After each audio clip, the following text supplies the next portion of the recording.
do that. When we ask the question, how does a narcissist demonstrate love? We're not just talking about romantic gestures or affectionate words. We're digging into the architecture of the narcissistic psyche, trying to understand what love, and even a mind that's primarily motivated by validation. And that's exactly where we need to start. In the narcissist doesn't love in the way most of us think about love: mutual, vulnerable, grounded in empathy. Instead, love for them is a carefully constructed performance. It's a tool, a means to an end. And that end is almost always self-enhancement. To the narcissist, love is not about giving, it's about getting. More precisely, it's about getting validation. If you've ever seen someone seem wildly in love one moment and then emotionally vanish the next, chances are they were in love with you. They were in love with how you made them feel about themselves. That's the central operating system of narcissistic loving. It's self-referential. You aren't loved for who you are. You aren't loved for how well you reflect their idealized self-image. Let's unpack that. Narcissism at its core is rooted in a fragile ego, a hidden sense of inadequacy that must be protected at all costs. And one of the most effective ways narcissists protect this fragile sense of self is by curating an identity that appears successful, admirable, desirable, even saintly. Now, how do they maintain that image? Through the people around them, through admiration, applause, and constant reinforcement that they are who they desperately need to believe they are. Love then becomes a kind of mirror. If you reflect back the image they want to see, if you make them feel special, powerful, desired, they'll shower you with attention. They'll play the part of the perfect partner, they'll memorize your preferences, show up with grand romantic gestures, and say all the right things. But here's the twisting: the motivation isn't your happiness. It's the reward of feeling admired. It's the it's the rush of controlling how others see them. This isn't emotional generosity, it's performance art. Now, it's easy to confuse this with real love because at first it looks similar. It feels similar. But real love is vulnerable. Real love means risking imperfection, embracing imperfections, and valuing someone as they are, not for what they can give you emotionally, physically, or socially. A narcissist can't afford that kind of vulnerability. They see love through the lens of transaction. I'll give you what you want, as long as you keep giving me the validation I need. The moment that flow stops, the affection often dries up. And this is why people in relationships with narcissists often feel confused or even guilty when things go wrong. You start to thinking, maybe I'm not doing enough. When in reality, what's changed is that you're no longer meeting their need to feel superior or idealized. Philosophically, this type of love is hollow. It lacks what the ancient Greeks called agape: selfless, sacrificial love. Instead, it lives in the realm of eros, but not the passionate kind. It's eros twisted inward, love obsessed with the self. It's solipsistic. You're not a partner. You're a prop in the story of their greatness. Now, here's where it gets even trickier. Narcissists aren't always consciously manipulative. They might genuinely believe they love you. They might cry real tears when you walk away. But the internal mechanics driving that distress aren't necessarily empathy or remorse. It's more like, what does this say about me if you leave? What will people think of me? How will I maintain the image of being a great partner? Even their pain is often filtered through the lens of self-concern. So what can we do with this information? First, we need to stop defining love by how much someone says they care and start paying attention to how we feel in their presence over time. Are you growing? Do you feel emotionally safe? Are you seen for who you are or just for how you serve them? The narcissist's love may be dazzling at first, but it will always come at the cost of your authenticity. Real love doesn't ask you to shrink so someone else can shine. Let that be your compass. If there's one phase in a relationship with a narcissist that feels like a dream, it's the beginning. The moment you meet, it can feel like fate, like they've read your mind, studied your soul and custom, designed their attention just for you. They call constantly. They text back within seconds. They compliment you in ways that seem to reach your core. You feel seen, maybe for the first time in your life. That's not an accident. That's love bombing. Love bombing is one of the most deceptive and seductive tools in the narcissist toolkit. And the reason it works so well is because it doesn't look like manipulation. It looks like love, intensity, passion, deep connection. But underneath that flood of affection is something far more calculating, a strategy to gain control. Think of love bombing like emotional bait. The narcissist studies you quickly and intensely. Your desires, your insecurities, your values, and then mirrors them back with frightening accuracy. If you want a partner who listens, they'll hang on your every word. If you dream of a family, they'll talk about raising kids by the third date. If you value depth and spirituality, they'll quote your favorite philosophers or pretend to share your beliefs. Whatever version of love you've been waiting for, they'll become it. Fast.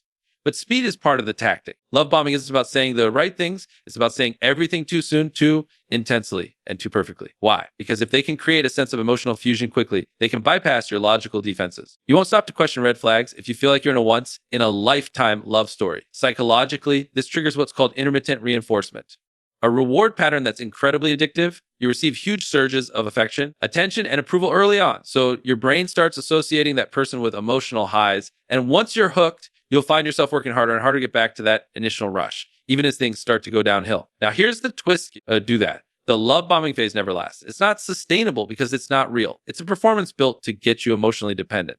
Once the narcissist senses that you're locked in, once they feel secure in your admiration, they begin to shift. The praise slows, the tone changes. The same person who once adored everything about you starts criticizing the very traits they used to celebrate. What once felt like deep love now feels like confusion, like emotional whiplash. You start wondering, what happened? What did I do wrong? That's the trap. Love bombing creates a psychological debt. You've been given this rush of attention, and now you feel like you owe them something. You're more likely to stay when they start devaluing you because you're chasing that original version of them. And here's the really difficult part. The narcissist knows this. Whether consciously or instinctively, they understand the power of contrast. The higher the pedestal they place you on in the relationship, the harder it is for you to walk away when they start to tear you down. Philosophically, love bombing is a counterfeit form of connection. It makes what we all crave, being deeply understood, deeply chosen. But true love doesn't overwhelm you. It doesn't come with pressure or urgency. It doesn't demand that you match its intensity instantly. Love that's real is patient. It builds gradually. It respects your boundaries and your pace. It grows in depth, not just volume. Narcissists can't do slow and steady. They can't build connection brick by brick because that requires authenticity and vulnerability, two things they struggle with deeply. So they construct a shortcut. They flood you with affection, overwhelm you with attention, and then quietly start to shift the balance of power. The moment you try to regain your footing, you're accused of being distant, ungrateful, or too sensitive. This turns love into a game you're always trying to win, never realizing the rules were rigged from the start. So what do we do with this? The antidote is clarity. When love feels too perfect too soon, pause, pay attention to whether the person is matching your pace or trying to override it. Ask yourself if you feel safe enough to say no, without fear of losing their affection. And most importantly, ask if your individuality is being celebrated or if it's just being mirrored back at you. Real love doesn't drown you in intensity. It gives you room to breathe. That's the kind of love worth waiting for. One of the most emotionally destabilizing aspects of being loved by a narcissist is the sheer unpredictability of it. One moment you're their everything, the center of their world, and the next, you're met with cold indifference, subtle digs, or outright silence. It's a push-pull dynamic that can leave even the most grounded person questioning their worth, their sanity, and their instincts. This isn't random. This is emotional inconsistency, and it's a hallmark of narcissistic love. Narcissists don't love unconditionally. In fact, the entire structure of their emotional world is built on conditions, expectations, performances, and the silent but ever-present demand that you keep feeding their ego. As long as you do that, agree with them, admire them, and orbit around their needs, you get access to their warmth. But the moment you show independence, challenge their narrative, or even ask for emotional reciprocity, the affection fades like a light switched off. What makes this so confusing is that it doesn't always happen in a dramatic way. Narcissists are often subtle. They won't always yell or explode. They'll just withdraw. Or they'll make a sarcastic remark about something you care about. Or they'll suddenly become too busy to talk. And because this behavior isn't overly abusive, it's easy to rationalize. You start thinking, maybe they're just stressed, maybe I'm overacting. But that's trapped. The inconsistency itself is the abuse. It's the confusion. It's the emotional whiplash. And over time, it trains you to chase their approval like a dog chasing a treat. Psychologically, this works a lot like variable reinforcement and behavioral conditioning. When rewards, in this case, affection and approval, are given unpredictably, the brain becomes more obsessed with getting them. It's the same principle that drives gambling addiction. You never know when the next payoff is coming, so you stay hooked, hoping, waiting, adjusting your behavior to hit the emotional jackpot again. And this dynamic creates a deep emotional dependency. You stop asking, is this person good for me? And start asking, what can I do to get back to the way things were? That's when self-worth starts to erode. You become hyper aware of their moods, constantly analyzing what you said, what you didn't say, whether you were too much, not enough, too distant, too emotional. You start editing yourself in real time, walking on eggshells, hoping that today will be one of the good days. But here's what's really going on under the surfacey. The narcissist is using inconsistency to maintain control. Emotional instability isn't a glitch in their system. It's the feature, because if love is predictable and safe, you might start feeling secure enough to see through them. You might start asking for equality. And that's dangerous to someone who needs to feel superior in every relationship. So they keep you off balance. They give just enough, keep you invested, but never enough to feel secure. You're always a little anxious, always a little off kilter, always trying harder than they are. Philosophically, this type of love is transactional. It's not a mutual exchange affair. It's a constantly shifting contract with invisible terms. You only have value when you're serving the narcissist's needs. When you stop performing, or worse, when you express your own needs, they'll often punish you. Not always directly, but emotionally. You'll feel the chill, the withdrawal, the subtle comparison to someone else. That's how they reassert dominance without ever raising their voice. And the most heartbreaking part, many people stay in these relationships not because they're weak, but because they're strong, because they believe in growth, in compassion, in holding space for others. Because they want to understand, to fix, to heal. But no matter how much effort you pour in, you can't outlove someone's emotional maturity. You can't earn consistency from a person who uses love as a lever to control. So what do we take from all this? Pay close attention to patterns, not promises. Anyone can say they love you. Anyone can be kind once in a while. But the real question is, are they consistent? Do their actions align with their words over time? Do you feel normally safe? Not just occasionally, but regularly. Love that changes with the wind isn't love. It's manipulation. Let that truth anchor you, because the moment you stop chasing conditional love is the moment you start creating space for something real. When we think about love, most of us picture a partnership, two people standing side by side, supporting each other through life. Healthy love is built on mutual respect, shared growth, and the freedom to be fully yourself. But when you're in a relationship with a narcissist, that sense of partnership slowly erodes. You start to notice something strange. Your identity feels less like something to be celebrated and more like something to be managed. That's because for the narcissist, love isn't about connection. It's about possession. To a narcissist, a partner isn't an equal. You're an extension of their ego, a reflection of their carefully curated image. And if you fit into that image, if you enhance it, they'll value you. But the moment your individuality starts to shine in ways they can't control or take credit for, they begin to feel threatened. It's not because you've done anything wrong. It's because your autonomy reminds them that you're not actually theirs to control. And that is intolerable to the narcissistic mind. Let's be clear, narcissists don't fall in love with you. They fall in love with the idea of you. More specifically with the idea of how you can serve their self-image. You're not a person in their world, you're a role. And that role has expectations. You're supposed to support them, admire them, stay in line, and most importantly, never outshine them. If you do, the warmth disappears. The compliments stop. And sometimes the cruelty begins. This is why so many people in relationships with narcissists end up shrinking themselves. You start to downplay your successes. You second guess your instincts. You keep your joy quiet, your dreams smaller, not because you want to, but because you've been conditioned to. You've learned that stepping into your full self might trigger their insecurity, their jealousy, or their rage. So you adapt. You become who they need you to be. And in doing so, you lose sight of who you really are. Most likely, this is the opposite of love. Real love nurtures freedom. It celebrates your individuality. It encourages your growth, even if that growth changes the dynamic. A healthy partner sees your light and wants you to shine brighter. But a narcissist sees your light and starts reaching for the dimmer switch. Not because they hate you, but because your independence challenges their illusion of control. Control is everything to a narcissist. Do that, not in the obvious, domineering way we often imagine, but in subtler, more manipulative forms. They might control through guilt. After all I've done for you, this is how you treat me. They might control through comparison. Other people would be lucky to be with me. Or through emotional sabotage, going cold, withholding affection, or starting arguments right when you're doing well. It's all designed to keep you tethered, dependent. And here's the kicker, it often feels like love, because when the narcissist sees you slipping away or senses they're losing control, they'll pull you back in, something they're kind of getting. Affectionate, a polytime, apologetic, it's not because they've changed. It's because they know exactly what to say to keep you in the role. They're not loving you, they're resetting the power dynamic. This illusion of love, massive possessiveness, jealousy, or even protectiveness is seductive. At first, it can feel flattering, like someone cares so deeply they can't bear to lose you. But love that tries to own you is not love. It's fear. It's insecurity. And it's a deep, unspoken belief that you don't get to belong to yourself. Now, so how do you recognize when you're being possessed instead of loved? Ask yourself, do I feel like I'm free to be myself in this relationship? Am I encouraged to grow? Do that, even if that growth takes me in new directions. Do I feel seen for who I am? Or only valued when I'm who they want to be? Because here's the truth, real love doesn't put you in a box.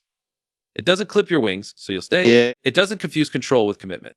Real love stands beside you, not over you. If someone only wants you when they can control you, they don't love of you. They love their power over you. Don't trade your freedom for someone else's comfort. Love that costs your identity is too expensive. One of the most frustrating and emotionally painful patterns in a relationship with a narcissist is the constant shifting of blame. No matter what happens, no matter how obvious the facts, how neutral the evidence, or how calmly you express perspective, the narcissist always finds a way to make it your fault. It's a relentless, almost reflexive need to protect their ego. And it doesn't just damage communication, it erodes your sense of reality.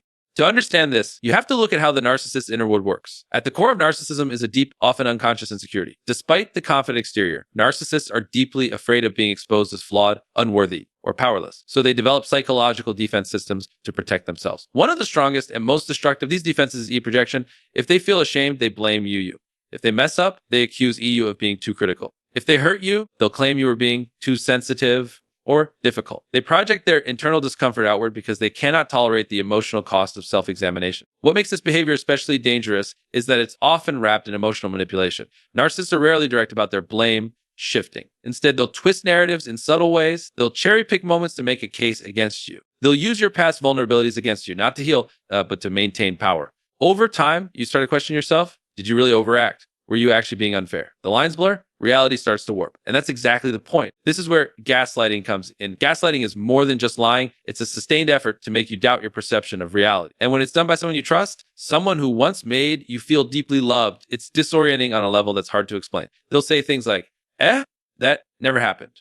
Or you're You're imagining things, even when you know you're not. You begin to feel like you're losing your mind, but you're not. What you're losing is your trust in your own inner compass, because the narcissist keeps subtly reprogramming it. The goal is always the same: to avoid accountability and maintain control. If they can keep you in a constant state of self-doubt, they never have to look at themselves. They never have to change. You end up doing all the emotional labor, apologizing, explaining, fixing, while they sidestep any responsibility. And here's the paradox. The more you try to prove your innocence or explain your feelings, the more guilty or unstable they make you seem. It's a psychological trap designed to disarm you. But let's arm you out. Philosophically, this behavior violates one of the core principles of love: mutual something and responsibility. In any healthy relationship, both people take ownership of their impact. There's room for apology. There's room for growth. There's space to be imperfect, because love isn't about blame. It's about understanding. But with a narcissist, understanding is a one-way street. You're expected to understand them, their pain, their past, their triggers. But when you bring up your own needs, suddenly you're too demanding, too emotional, too much. This dynamic is not love. It's emotional dominance. It turns conflict into a courtroom where you're always on trial. And the longer you stay in it, the more disconnected you become from your own truth. You stop trusting your instincts. You second guess your feelings. You even start pre-editing your words, not because you're trying to be kind, but because you're trying to avoid being punished.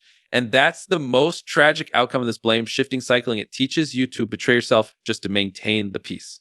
So how do you break free? You start by reclaiming your inner authority. You stop arguing with people who are committed to misunderstanding you. You recognize that being blamed doesn't mean you're guilty. You return to your intuition, to that quiet, powerful voice that knows when something is off, even if no one else sees it. Because here's the truth: someone who truly loves you will take responsibility. They won't weaponize your vulnerability or punish you for being human. They won't confuse dominance with devotion. Do that. Love doesn't erase your voice. It amplifies it. If you're always the villain in someone else's story, it's time to stop reading their script. Do that. One of the most paradoxical elements of a narcissist's version of love is how empty it ultimately feels. In the beginning, it's fireworks, intense affection, overwhelming attention, a rush that makes it feel like the universe finally handed you what you've been missing. But eventually, something starts to feel off. Despite the grand gestures, the constant contact, or the over-the-top proclamations of affection, there's a strange hollowness underneath. It's like eating a cake made of air, beautiful on the outside, but nothing nourishing on the inside. That's because narcissistic love is performative, not authentic. The narcissist's love is not rooted in genuine emotional connection. It's rooted in image. It's a performance they put on for you, for the world, and most importantly, for themselves. They want to be seen as loving, caring, romantic. They want to feel admired for being the kind of person who loves deeply. But that love is a script, not a lived experience. It's a story they tell, not a truth they embody. This becomes clear when you realize how surface level their attention actually is. They may remember the color of your eyes, your favorite dessert, or how you take your coffee. But when it comes to your fears, your values, the stuff that makes you you, there's often a blank space. You may notice they don't ask deeper questions. Or if they do, they quickly lose interest when the answer doesn't serve their ego. You start to feel invisible in a relationship where you were once intensely pursued. And it's disorienting because the narcissist is playing a role. Their affection is always conditional. It's contingent on how well you reflect the image they want to project. If you support that image, you're rewarded with affection.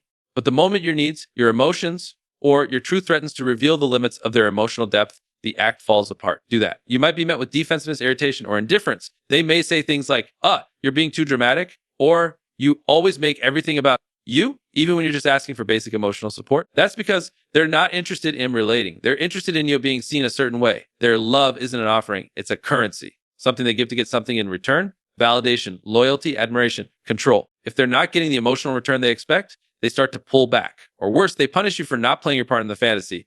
This is why their version of love often feels so fragile. It's easily disrupted by anything that threatens their control or exposes their insecurities. You might notice how small things, disagreements, moments of independence, requests for change, trigger outsized reactions. That's because the narcissist isn't building a connection with you. They're building a mirror, and the moment you stop reflecting what they want to see, they shatter the illusion. Not because they stopped loving you, but because they were never truly connected to you in the first place. Philosophically, this kind of love is solipsistic. It begins and ends with the self. The narcissist does not truly meet the other person. There's no curiosity about your interior world, no reverence for uniqueness. You are not loved for who you are used for what you represent. In this way, narcissistic love is fundamentally objectifying. It places you in a role. Ideal partner, adoring fan, emotional caretaker, but it never really invites you to be a whole person. And that's what hurts the most. Not just the manipulation, not just the emotional instability, but the deep existential loneliness that comes from not being truly seen. You're there, fully present, offering your heart. And what you get in return is a performance, a projection. And when you finally see it for what it is,